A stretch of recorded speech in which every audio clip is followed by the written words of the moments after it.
Hello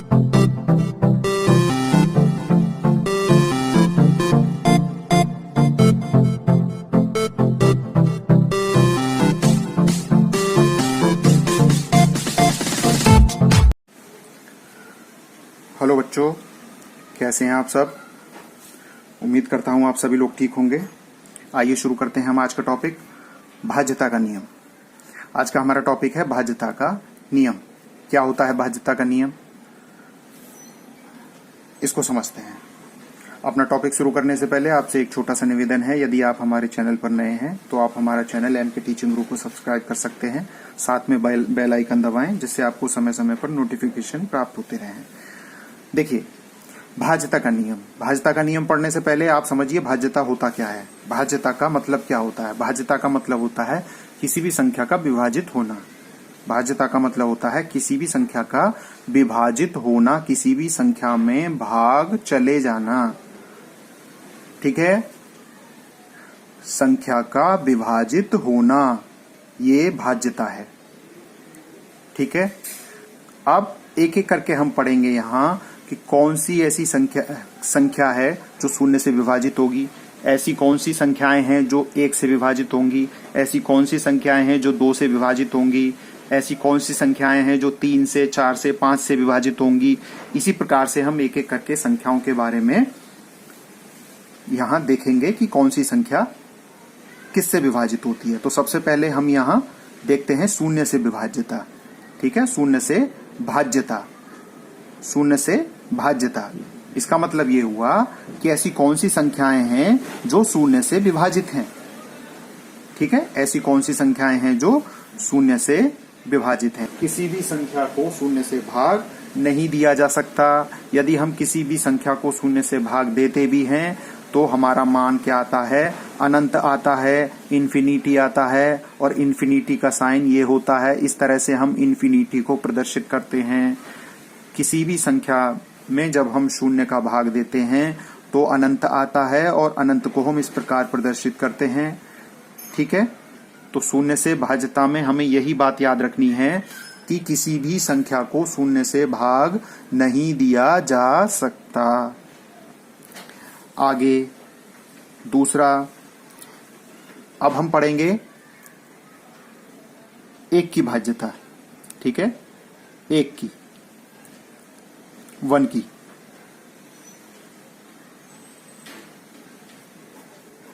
one की भाज्यता। ठीक है, 1 की भाज्यता यहां हम पढ़ेंगे। इसका मतलब क्या हुआ, ऐसी कौन सी संख्याएं हैं जिनमें 1 का भाग पूरी तरह से चला जाएगा। ठीक है, ऐसी कौन सी संख्याएं हैं जिनमें 1 का भाग पूरी तरह से चला जाएगा। यही इसका मतलब यही हुआ। 1 की भाज्यता का मतलब ये हुआ कि ऐसी कौन सी संख्याएं हैं जिनमें 1 का भाग पूरी तरह से चला जाएगा, अर्थात वह संख्याएं 1 से पूरी तरह से विभाजित हो जाएंगी। ऐसी संख्याओं का हमें पता लगाना है। तो इसके बारे में आप यहां याद रखिए, क्या याद रखना है आपको, कि प्रत्येक संख्या 1 से पूर्णतः विभाजित होती है। यहां आपको ये बात याद रखनी है, कोई भी संख्या हो। ठीक है, आप यहां ये बात लिख लीजिए कि प्रत्येक संख्या 1 से पूर्णतः विभाजित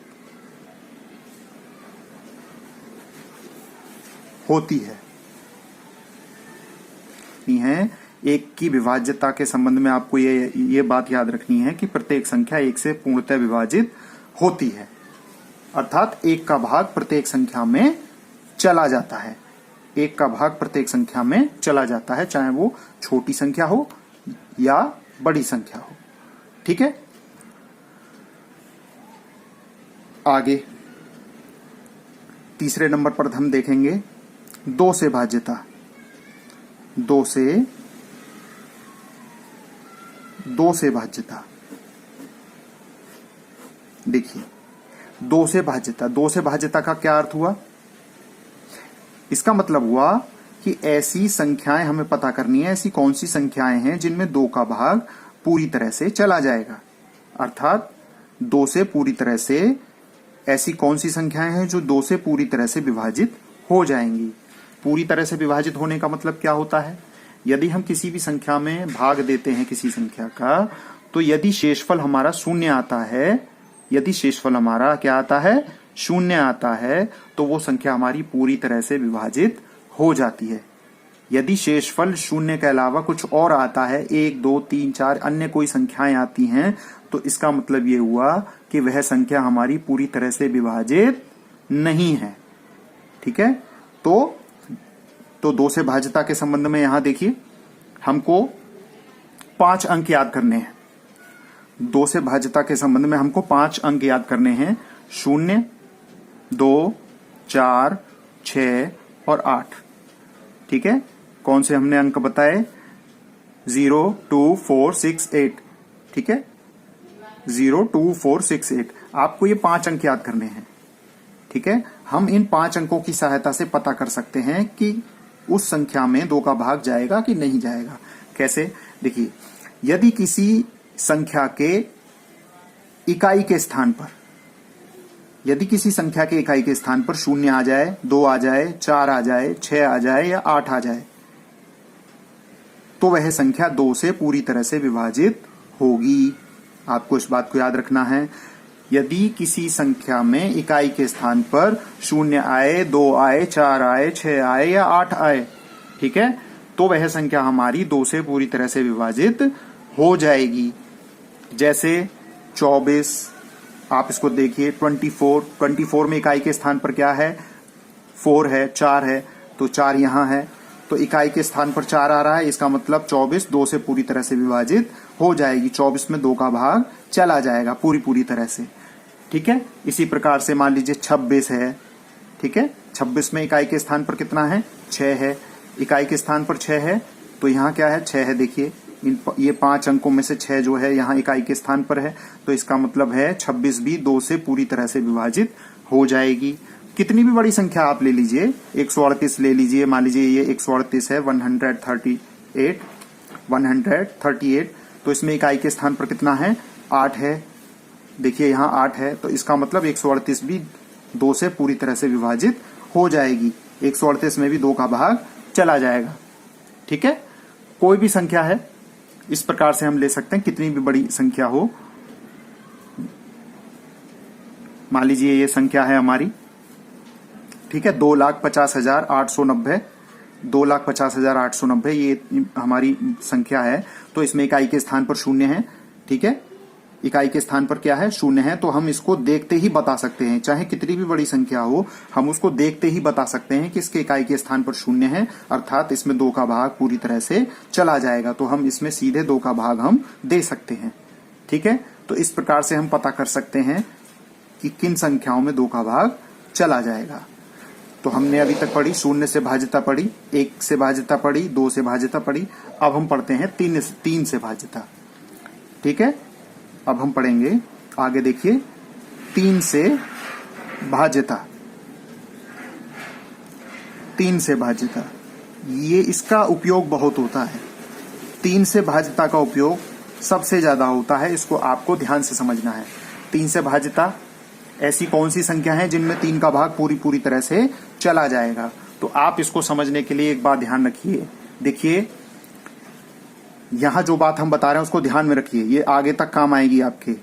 ठीक है, आपको क्या करना है, जो भी संख्या हमें दे रखी है, ठीक है, जो भी संख्या हमें दे रखी है, अब मान लीजिए हमें यहां कोई संख्या दे रखी है, ये हमें कोई संख्या दे रखी है, एग्जाम्पल के माध्यम से समझते हैं। मान लीजिए ये 441 ये हमें संख्या दे रखी है और आपसे कहा जाए बताइए कि 441 में 3 का भाग चला जाएगा कि नहीं जाएगा। तो आप क्या करेंगे, 3 का भाग देके देखेंगे।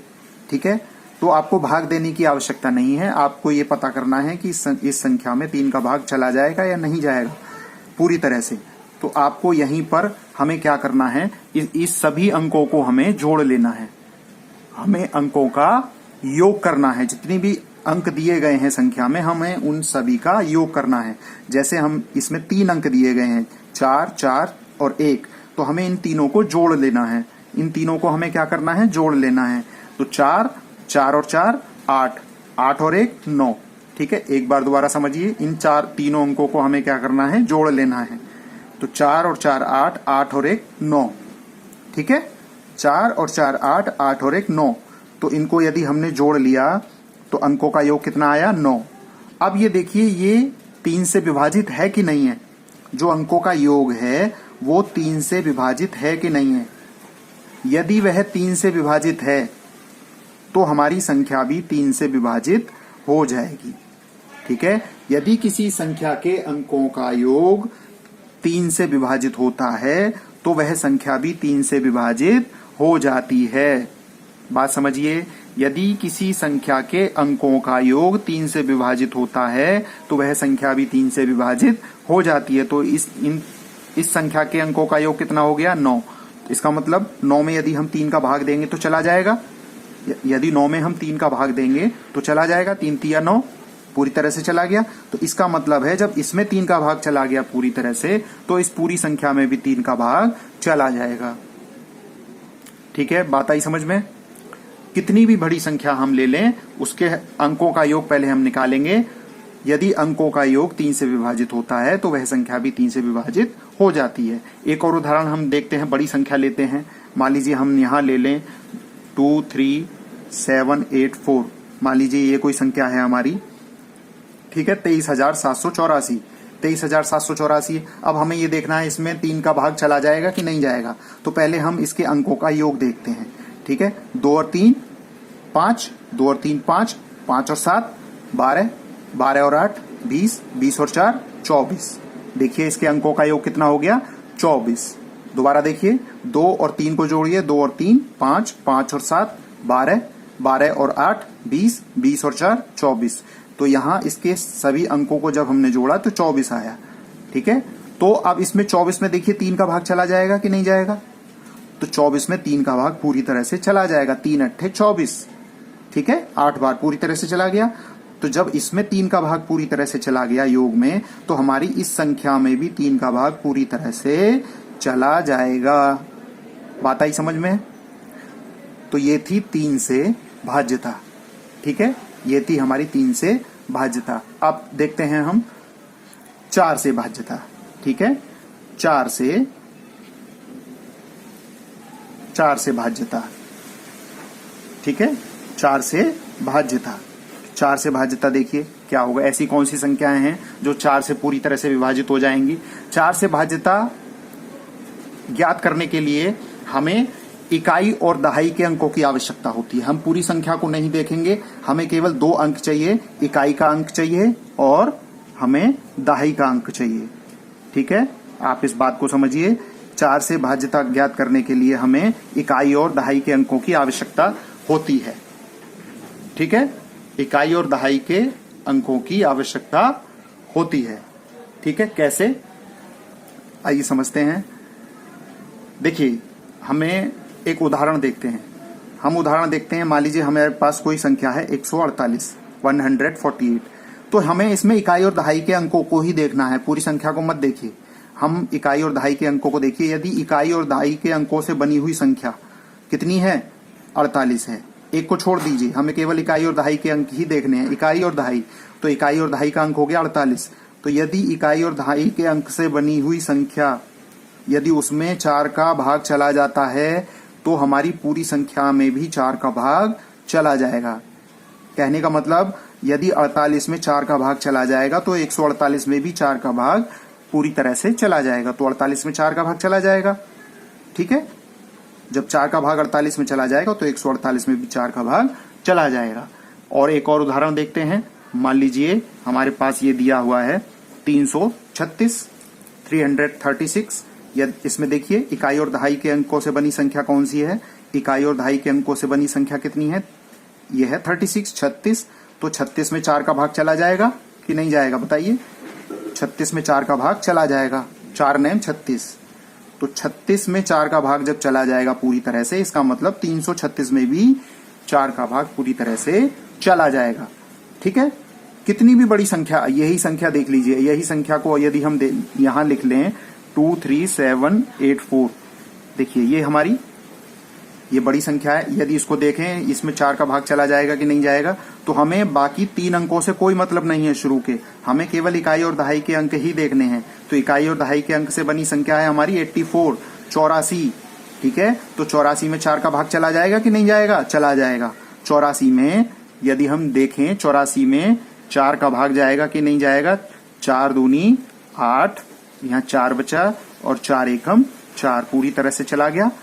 तो जब 84 में 4 का भाग चला गया तो इस पूरी संख्या में भी 4 का भाग चला जाएगा। इस प्रकार से हम ज्ञात कर सकते हैं कि 4 का भाग किन किन संख्याओं में जा सकता है। ठीक है, बात समझ में आई? अब आगे देखते हैं।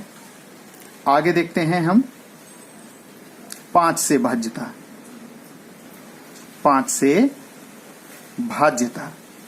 5 से भाज्यता बहुत आसान है। सबसे आसान 5 से भाज्यता है। ठीक है, इसको कैसे समझेंगे? इसको समझना बहुत आसान है। ठीक है, ऐसी कौन सी संख्याएं हैं जो 5 से पूरी तरह से विभाजित होंगी? ऐसी वह संख्याएं यदि इकाई के स्थान पर 0 आ जाए, ठीक है, या 5 आ जाए। हमें ये 2 संख्याएं याद रखनी है। यदि किसी संख्या में इकाई के स्थान पर 0 आए या 5 आए तो वह संख्या 5 से विभाजित होगी। कैसे? मान लीजिए 10, इसमें इकाई के स्थान पर 0 है तो यह इस संख्या में भी 5 का भाग पूरी तरह से चला जाएगा। ठीक है, 55, 105, 3425। ठीक है, इसमें देखिए इकाई के स्थान पर 0 है, यहाँ इकाई के स्थान पर 5 है, यहाँ इकाई के स्थान पर 5 है, यहाँ इकाई के स्थान पर 5 है। यदि हम 1000 ले लें तो यहाँ इकाई के स्थान पर 0 है। तो यहाँ क्या है? यदि किसी संख्या में इकाई के स्थान पर या तो 0 आए या 5 आए तो वह सभी संख्याएं 5 से विभाजित हो जाती हैं। बहुत आसान है। 5 से विभाज्यता सबसे आसान है। ठीक है, तो इस प्रकार से अभी हमने 5 तक विभाज्यता पढ़ी है। ठीक है, अभी हमने केवल 5 तक ही भाज्यता पढ़ी है। 6, 7, 8, 9, 10। ठीक है, आगे की जो संख्याएं हैं उनकी भाज्यता हम अगले वीडियो में पढ़ेंगे। ठीक है, अगले टॉपिक में पढ़ेंगे। उम्मीद करता हूं ये सब बातें आपके समझ में आई होंगी। ठीक है, आज हमने 0 की भाज्यता पढ़ी, 1 की भाज्यता पढ़ी, 2, 3, 4, 5 इन सभी संख्याओं की भाज्यता पढ़ी और ये आपको समझ में आ गई होंगी। ठीक है, तो चलिए आज के लिए बस इतना ही। धन्यवाद।